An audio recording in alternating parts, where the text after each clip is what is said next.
What's going on, YouTube family? Welcome to Automotive Life. My name is Lucky, and today we're going to be talking about why so many people are being turned down for auto loans. Now, I talk to dealers all across the United States, and I keep hearing the same thing over and over again. It's getting much harder to get people approved for cars. Now, a lot of this is caused by the record high delinquencies and repos that are currently going on right now in the market, but I want to give you guys a breakdown of how it actually affects the consumers when you're shopping for cars at a dealership. Now, first, before I get started, I'm going to tell everybody, if you're going car shopping, always get pre-approved. It's the best thing to do because at least you know what you're working with. The problem is a lot of people think that they can buy a much more expensive car than what they can get. So let's talk about the three things that are most important to a bank when they're looking at your deal at a dealership. The first one is your vehicle, which is going to be represented by my G6x6. The second is the actual individual, which is represented here by Batman. And the third is your income and your down payment. These three factors play a critical role on which bank is going to take your actual deal.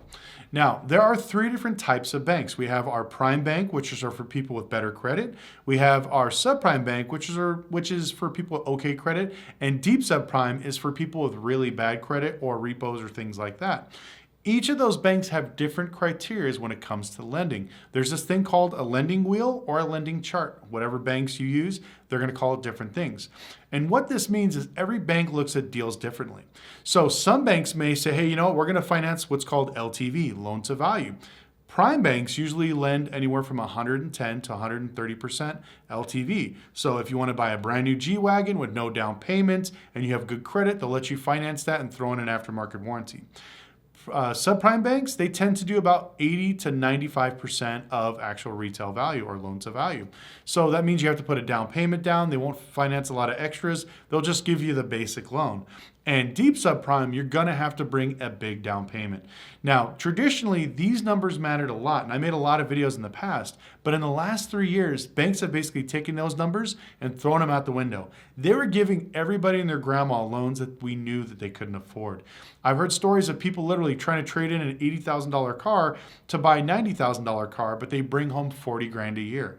You should never buy a car that costs more than what you make annually. That's usually a rule for banks, but for some reason, during the pandemic, they threw all those rules out the window. So let's go ahead and start off first with how banks look at cars. Now, this one screws up a lot of people. Now, every bank has different things that they like. Some banks like newer cars with lower miles. Some banks like older cars. Some banks like American cars, Japanese cars, trucks. But no bank, believe it or not, likes luxury vehicles. So if you keep getting turned down for a luxury car, you need to talk to some of your banks. Even though you're putting big down payment down, they may not do that. They won't finance you on a $30,000 Mercedes, but they'll probably finance you on, let's say, a $50,000 Chevy Silverado. That's the way some banks work. You have to just find out what their lending criteria is. Now, every single car on a dealership floor is going to have what's called an emblem number. This is a risk assessment of the vehicle.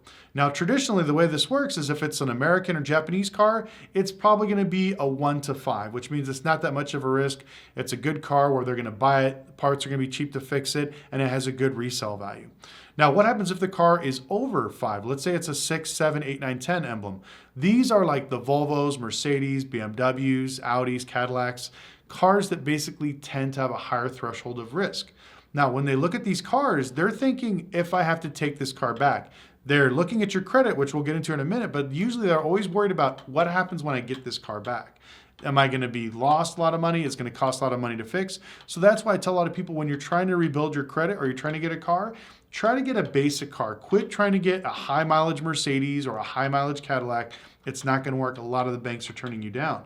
And that's what we're seeing now. People that were approved for cars traditionally had no problem getting those loans. Now that they're trying to go back and buy the exact same car for more money that's a little bit newer, banks are turning them down because they're tightening down. They don't want to buy a used Mercedes with 100,000 miles and give you single digit interest. They're going to whack you at like 18% interest. And instead of getting maybe 60 months or 72 months, they're probably going to hit you at 48 months. So all these things start to come into factor. Next, we're going to be talking about the individual. Now, we all know that credit plays a big role, but also the big things that come into there is your actual credit history. A lot of people think that if you have a 700 credit score, you're automatically going to get approved for whatever you want. That is absolute BS. During the pandemic, yes, because they went off of numbers. A lot of the automatic approvals that you used to get online have pretty much stopped because banks lost their asses when it came to giving out loans just on a credit score, because there are so many people out here with a 700 credit score that got a Macy's card and nothing else on their credit. Now they want to see history of credit. Now, I did a video a while back talking about exotic cars and how to get finance for them. Back in the day, you had to have multiple loans to build yourself up to $200,000-$300,000, and then they'll give you a loan.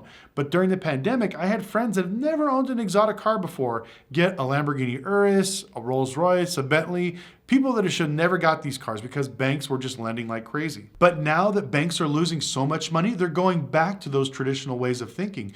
They're going to look at your credit and be like, okay, Mr. John Smith, have you had a car over $40,000? If the answer is no, then why are they going to give you a loan for $60,000? They don't see it. Even though you have good credit, why are they going to give you more? Now, if your last loan was like $30,000, they may say, okay, we'll give you $45,000 max on your new loan. They're not going to just jump you up to 60. Some banks may, some banks might. But you can start to see banks tightening down when it comes to this. So every time I say credit crunch, this is what I'm referring to. Another thing that's hurting individuals is the fact that they don't know how to downgrade. I've never seen so many people making $45,000 a year driving $100,000 cars. It blows my mind. If you make 40 grand a year, you should not have a $1,000 car payment. You're eating up way too much of your money. And the next thing we're gonna be talking about is the actual income. So when it comes to money, a lot of banks like to see a big down payment. So that's always an important thing. So we'll put that there. But the other big thing is they want to know about your income. Now, income is where it's screwing over a lot of people when it comes to approvals, because people don't make the money they should to afford these cars. Because remember those people that were making $45,000 a year with a $1,000 car payment? Those days are done. Now, if let's say you're making $3,000 a month before taxes, they're going to tell you that you can't afford any more than 15% of your actual income. So that is $450. So $450 is your budget. And if interest rates are at 10, 15%, you can see that you can't buy anything over, what is it, $28,000? You have to stay under your budget. So you trying to go to the Mercedes dealership and buy a G-Wagon? That's not happening.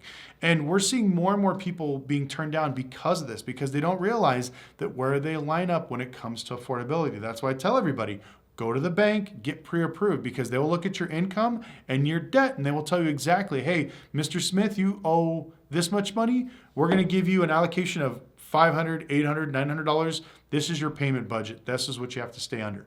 And I think this will wake up a lot of people in the US, because there are so many people with absolute horrific credit that want the nicest cars with no money down. Now, I don't say this to rag on people, but it's a real thing. As a dealer, I see it almost every day. Majority of the people that are running applications right now have a repo that's pretty much pending, or they're buried in a car and they can't get out of it. And instead of saying, I just want to buy something cheaper, something more affordable, they're trying to buy something that's just absolutely astronomical, and it's like, these are the things that are causing us to be in this financial crisis. So now that you know the three things the banks are looking at, this is the most important thing. You need to figure out your budget and then find a car that fits all of these things. If you have bad credit, let's look at something maybe American or Japanese with lower miles, somewhere maybe above 2015 and below 21. That's where you want to stay, because it's a good car, that's a solid car that you'll be able to afford and rebuild your credit. You do not want to rebuild your credit with an expensive car. I see this happening all the time. We make fun of a lot of people buying Dodge Chargers at 29% interest. It's a real thing. There's people out there getting buried in these cars, a $9,000 car that they have a $1,200 monthly payment on. Don't be that guy. Buy something cheap, write it for 6 months to a year, refinance it, build your credit up. Go to your credit union, get a secured credit card. You give them $200, $300, they'll give you a card, borrow against it. They have a secured CD where you can give them $1,000 and they'll hold it and they'll make you make monthly payments on it. After 12 months, you'll get the CD back with interest and you'll build credit. It's a win-win all the way around. Americans need to focus more on building their credit more than ever, because now creditworthiness is a major factor of why people are getting turned down when it comes to these new auto loans. Because even though you've had maybe multiple car loans and maybe you've had a few payments, they're going to be looking at your income and they're going to be looking at your DTI more than ever. And this is why so many people are basically being turned down, because they see you with student loans, credit card, I think balances are an all-time high.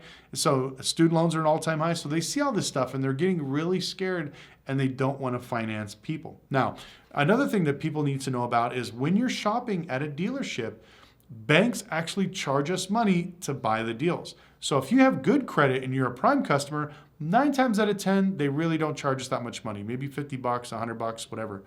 But when you're subprime and deep subprime, we're talking big dollars. Now, if you're trying to buy this, let's say a $25,000 Mercedes and it's used and you have really bad credit, the bank is going to look at me and be like, hey, look, this is a risky car. This is a risky customer. So how are they going to offset these two risks? With a lot of money. So first thing they're going to do is they're going to ask the customer for a big down payment. Second, they're going to say, hey, you know what? We want to make sure that they can afford it, so they need to make really good income. And the last one that pretty much kills the deal is what's called a buy fee. When a bank buys a deal from a dealership, they actually charge us a fee to buy it. So let's say that car's $25,000 and they're really worried about you making the payments. They could tell me, hey, Lucky, we'll buy this Mercedes deal for the customer, but we're going to charge you $3,000 to $5,000 to buy this deal. So that means your loan is $25,000, but I only get a check for $20,000 to $23,000. That's it. So these are some of the things that you need to know about. When banks start charging money, don't be surprised when dealers say, hey, you got to put more money down, or we have to put you in a different car.